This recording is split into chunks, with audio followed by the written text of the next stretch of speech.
إن الحمد لله نحمده ونستعينه ونستغفره ونعوذ بالله من شرور أنفسنا ومن سيئات أعمالنا من يهده الله فلا مضل له ومن يضلله فلا هادي له نشهدكم بأن لا إله إلا الله ونشهدكم بأن محمدا عبده ورسوله اللهم صل وسلم وبارك عليه.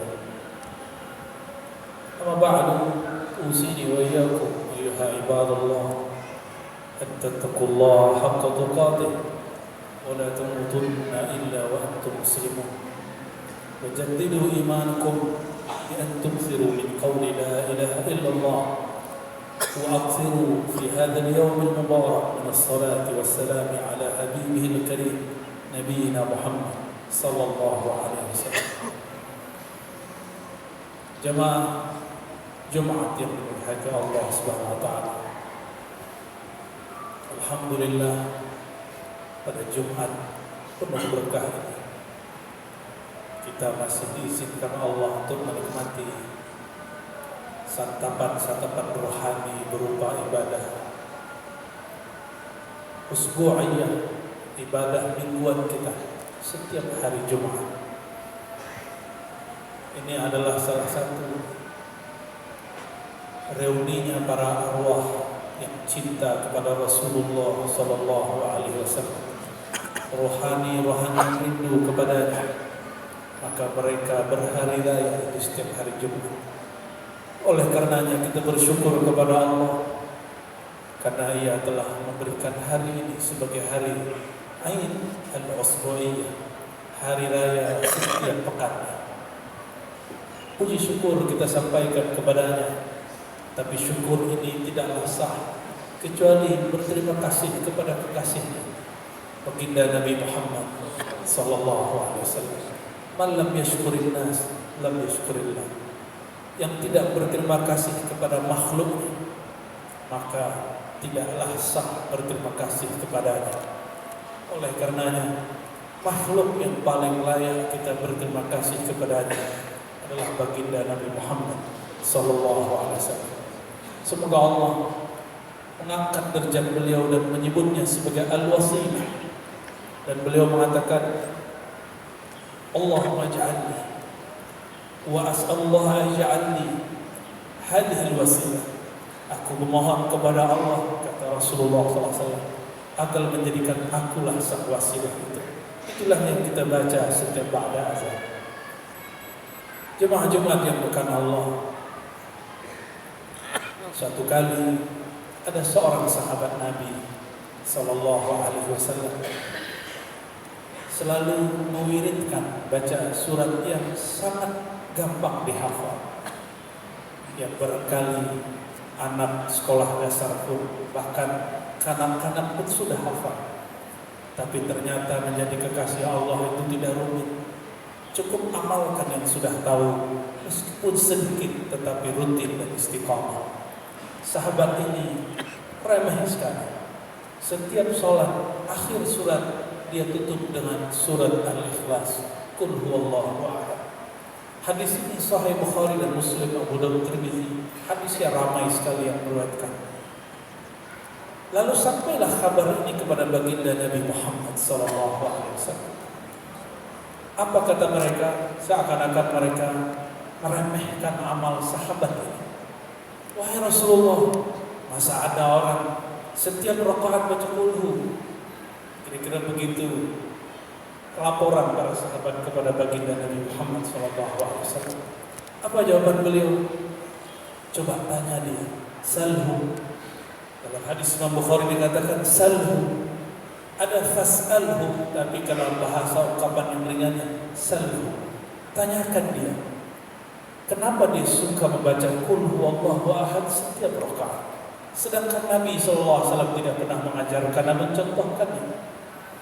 Ternyata beramal secara istiqomah itu inisiatif dan mujahadah sendiri. Maka sahabat yang tadi bertanya dengan merendahkan itu. Ini biasa antara sahabat itu saling berpacu. saling ingin mengalahkan yang lain, ingin mendapatkan posisi terdekat di sisi Allah dan Rasulnya. Tapi ketika ada yang dianggapnya lucu, dia bertanya kepada Rasulullah SAW. Sampailah mereka kepada baginda Rasulullah SAW. Lalu kemudian memberikan laporan, wahai Rasulullah, kami telah bertanya kepada orang ini, kenapa engkau sering membaca qul setiap rakaat? Apa jawaban orang ini? Tidak terbayangkan oleh orang yang bertanya, oleh orang yang melaporkannya. Kata beliau, sahabat yang disembunyikan namanya di dalam hadis Nabi Sallallahu Alaihi Wasallam. Di dalam surat ini ada nama Allah dan sifatnya. Aku cinta, aku suka mengulang-ulang nama dan sifatnya. Sampailah kalimat ini kepada baginda Rasulullah Sallallahu Alaihi Wasallam. Lalu Rasulullah SAW mengatakan, akhbirhu, sampaikan kepadanya, karena dia cinta kepada nama dan sifat Allah. Allah juga cinta kepadanya. Itulah hakikat bertasawuf yang ada dalam hidup para sahabat Nabi Muhammad sallallahu alaihi wasallam. Oleh karenanya, jika sahabat-sahabat jamaah bertanya, Rasulullah tidak bertasawuf, Rasulullah tidak perlu tasawuf, Rasulullah adalah sumber tasawuf. Rasulullah tidak berthariqah, Rasulullah tidak perlu thariqah. Thariqah itu jalan itu dibutuhkan selain Rasulullah sallallahu alaihi wasallam. Beliau sudah dekat kepada Allah, tidak memerlukan jalan. Beliaulah jalan terdekat kepadanya. Oleh karenanya, pertanyaan kurang tepat kalau kita mengatakan tidak usah bertasawuf, tidak usah melakukan ini dan itu. Rasulullah tidak melakukannya. Sahabat beliau, karena Allah, Rasulullah tidak pernah setiap selesai satu rakaat membaca qul. Lalu ada sahabat membuatnya dan Nabi tidak membid'ahkannya. Artinya apa? Tidak semua amalan yang Nabi tidak buat itu bid'ah. Lalu apa itu bid'ah? Syekhul Islam Ibnu Taimiyah dalam dua karyanya Fatawa, Al-Fatawa Al-Kubra dan Fatawa Ibn Taimiyah yang kita sebut Majmu' Fatawa. Beliau ini imam yang sangat keras terhadap bid'ah. Apa katanya? Al-bid'atu ma lam yadulla alaihi dalilun syar'i. Bid'ah itu bukan yang Nabi tidak buat, bukan sesuatu yang Nabi tidak ketahui, bukan sesuatu yang tidak dari masa Nabi, bukan. Bid'ah itu ma lam yadulla alaihi dalilun syar'i. Sesuatu yang tidak ada dalil syar'i. Dalil syar'i itu sangat banyak. Ada Al-Quran, ada Sunnah. Kalau orang awam tahunya itu, tapi orang yang alim ada lagi, ada ijma', ada qiyas. Orang yang alim tahu lagi adanya uruf, ada masalihul mursal, ada qaulus sahabat, ada macam-macam. Apabila ada satu amalan mengikut salah satu dalil itu, maka dia tidak ada bid'ah. Maka jangan dipertentangkan antara sahabat Rasulullah dengan Rasulullah sallallahu alaihi wasallam. Inilah yang dikatakan oleh Imam Salafus Saleh, imam yang menjadi imam ruhani sampai hari ini, bernama Abul Qasim Junaid Al-Baghdadi rahmatullah alaih. Apa kata beliau? Ilmuna, ilmu kami atau ilmu tasawuf, musyayyadun, musyabbakun, muqayyadun bil kitabi was sunnah. Ilmu kami, ilmu tasawuf, selalu berkait erat dengan Alkitab dan Sunnah. Maka tidak ada tasawuf tanpa Quran dan Sunnah. Seperti tidak ada fikih tanpa Quran dan Sunnah. Tidak ada Sahih Bukhari tanpa Nabi SAW. Tidak ada ilmu aqidah hari ini tanpa Al-Quran dan Sunnah. Posisinya sama. Cuma saya menyarankan, jika kita repot dengan nama, carilah nama yang lain. Oleh karena itu Abul Hasan An-Nadawi mengganti nama tasawuf menjadi fiqh batin. Jika kita belajar fikih yang zahir, diganti dengan fikih batin. Ada yang menggantinya dengan tazkiyatun nufus, terserah. Yang penting ajaran kerohanian Nabi jangan ditolak. Masalah istilah boleh kita permasalahkan. Seperti di masjid ini, azan 2 kali dalam hadis Nabi sabit, hadis sahabat, tidak ada yang berdebat. Tetapi yang kita pertahankan justru yang diperdebatkan, yaitu sholat 2 rakaat sebelum imam khatib naik mimbar. Kenapa itu terjadi? Itu ijtihad mungkin pengurus masjid sini. Sedangkan azannya tidak ada khilaf. Yang khilafnya cuma dalam salat rakaatain bainal azanain, antara dua azan. Itu hanya pilihan kita. Maka la tushaddidu halakal mutanatti'un, begitu dalam hadis sahih. Sungguh celaka orang-orang yang mutanatti'un, yang sangat saklek beragama, yang sangat jumud memahami agama. Semoga Allah Subhanahu wa taala memberkahi kita semua. Nasallallahu yubarik lana wa lisairil muslimin, wa nasallallahu al-ghaffar ay yaghfirana, wa nasallallahu sattar ay yasturana, wa nasallallahu ay yasturana wal muslimin wa yansurana wal mujahidin. Wastaghfiru ayyuhal taibun innahu kana ghaffara.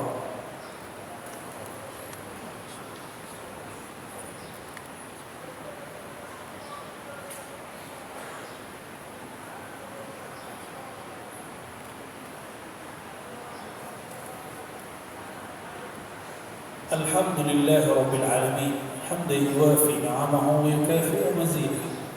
Asyhadu an la ilaha illallah wa asyhadu anna Muhammadan abduhu wa rasuluh. Allahumma salli wa sallim wa barik ala nabiyyina Muhammad. Asyhadu an la ilaha illallah wa asyhadu anna Muhammadan abduhu wa rasuluh. Nushhiduhu syahadatan zahiratan wa batinatan.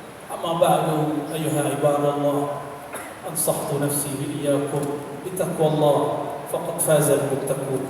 اتقوا الله حيثما كنتم، اتقوا الله حيثما كنتم فإن الله يطلع عليكم. وأكثروا من الصلاة والسلام على حبيبه الكريم، فإن الصلاة معروضة عليه في هذا اليوم المبارك، كما قال صلى الله عليه وسلم حينما سئل يا رسول الله كيف تعرض عليك وقد عرضت، وقال إن الله حرم على الأرض أن تأكل أجساد الأنبياء. إن الله ملائكته يصلون على النبي يا أيها الذين آمنوا صلوا عليه وسلموا تسليما. اللهم صل على حبيبك نبيك محمد صلى الله عليه وسلم. اللهم صل وسلم وبارك على نبينا محمد وعلى آله وأصحابه ولبيته وذريته أجمعين، وبارك عليه وعلى آله ولبيته وذريته أجمعين في العالمين إنك حميد مجيد. اللهم اغفر للمؤمنين والمؤمنات والمسلمين والمسلمات الأحياء منهم والأموات، وتابع بيننا وبينهم بالخيرات، واغفر وارحم أنت خير الراحمين. اللهم يا مقلب القلوب ثبت قلوبنا على دينك وطاعتك. اللهم أعنا على ذكرك وشكرك وحسن عبادتك. اللهم اهدنا يا ربنا فيما هديت، اللهم بارك لنا فيما أعطيت، اللهم أرشدنا يا الله يا رشيد يا رشيد برشدك البين الواضح. اللهم يا الله بحق نبينا محمد صلى الله عليه وسلم فاشفعنا في الدارين، وارزقنا رؤيتك ورؤية نبيك محمد صلى الله عليه وسلم. ربنا آتنا في الدنيا حسنة وفي الآخرة حسنة وقنا عذاب النار، والحمد لله رب العالمين. عباد الله، إن الله يأمر بالعدل والإحسان وإيتاء ذي القربى وينهى عن الفحشاء والمنكر والبغي يعظكم لعلكم تذكرون. فاذكروا الله يذكركم واشكروا على نعمه يزدكم ولذكر الله أكبر.